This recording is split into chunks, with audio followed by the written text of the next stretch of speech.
Essa é a base, é o fundamental, entendeu? Só que eu vou querer que jab direto, entendeu? Vamos tomar, vamos tomar. Vai jogar pra mim. 1, 2, vai canelar. 3, canelou a coisa, entendeu? Jab direto. Canelou. Isso com a guarda alta, a mão não pode levantar na hora da canelada. 1, 2, chutou. 3, canela, entendeu? Meio da canela. Existem 2 tipos de canelada. Existe a canelada, você encolhe a perna e estica. Existe a canelada, você vai com o peso do corpo. Entendeu?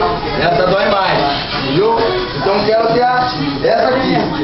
Você vai jogar o soco e automaticamente eu vou corpo. Automático. Entendeu? Isso aí.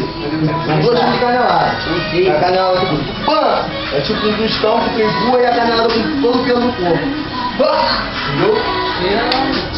Vamos lá? Beleza? Jab direto canelada. Vamos lá, hein? Vai lá, filho.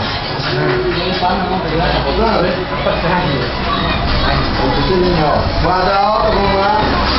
Jab direto.